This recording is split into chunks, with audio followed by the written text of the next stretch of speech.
calendrier électoral sous surveillance, le Dr Eno Abrams-Egbe, président du Conseil électoral, donne le temps de 2026. C'était ce jeudi 26 mars à Yaoundé, au cours de la première session ordinaire de l'année.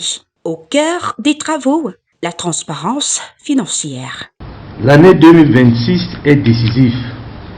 Après les consultations électorales de 2025, notre responsabilité, comme vous le savez, demeure entière, à savoir consolider les acquis, corriger les insuffisances et préparer avec rigueur les prochaines échéances, notamment les élections municipales et législatives prévues dans notre calendrier. Il convient donc de noter que, dans le contexte de la session parlementaire en cours et de l'examen de certaines dispositions législatives, un ajustement du calendrier électoral est envisagé afin de garantir la parfaite conformité juridique et organisationnelle de nos prochaines consultations. Toute modification éventuelle sera effectuée dans le respect des textes en vigueur, tout en veillant à garantir la transparence et la fiabilité du processus électoral. Dans ces conditions, les enseignements tirés des consultations précédentes constituent un socle précieux pour 1. Renforcer la qualité de l'organisation électorale, 2.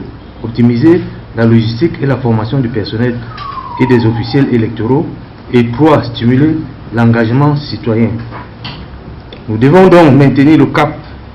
Une nécessité dans un contexte où la crédibilité des processus électoraux se joue aussi dans les ressources. Mais l'enjeu véritable se dessine dans une phrase presque glissée dans le discours. Je cite, « Un ajustement du calendrier électoral est envisagé ». Fin de citation. Chaque étape est cruciale pour la consolidation d'un système électoral toujours plus performant, inclusif et technologiquement adapté aux attentes de notre population. À titre d'illustration, les statistiques provisoires d'inscription sur les listes électorales font état à ce jour 69 844 nouveaux électeurs inscrits, dont 29 205 femmes et 40 639 hommes, pour un total cumulé de 8 80 308 électeurs.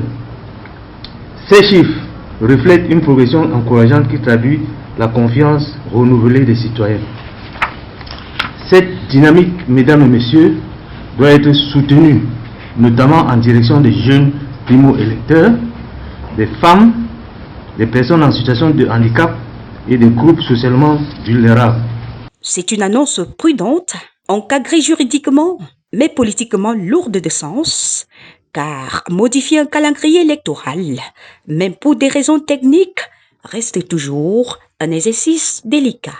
Ainsi, entre conformité légale et perception publique, l'équilibre est toujours fragile. En tout cas, le Conseil électoral se veut rassurant. Avec près de 70 000 nouveaux inscrits sur les listes électorales, le fichier électoral dépasse désormais 8 millions d'électeurs. Cette première session du Conseil électoral fut aussi l'occasion pour Eno Abrams-Egbe et ses collaborateurs de faire un tour d'horizon de l'année écoulée afin de mieux se lancer pour les prochaines échéances électorales. Je suis convaincu que 2026 sera une année de consolidation et d'innovation. Notre devoir est clair, garantir des élections crédibles, promouvoir la paix sociale et contribuer au rayonnement démocratique de notre pays, le Cameroun. Je formule le vœu que nos travaux se déroulent, comme toujours, dans une atmosphère conviviale, constructive et disciplinée, car notre volonté collective garantira la consolidation effective des réformes et le renforcement de la confiance du public dans notre institution.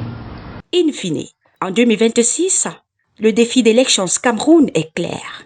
Rassurer sans perturber, ajuster sans fragiliser, parce que dans le jeu électoral, les résultats ne sont pas toujours le leitmotiv, mais également la confiance qui les précède.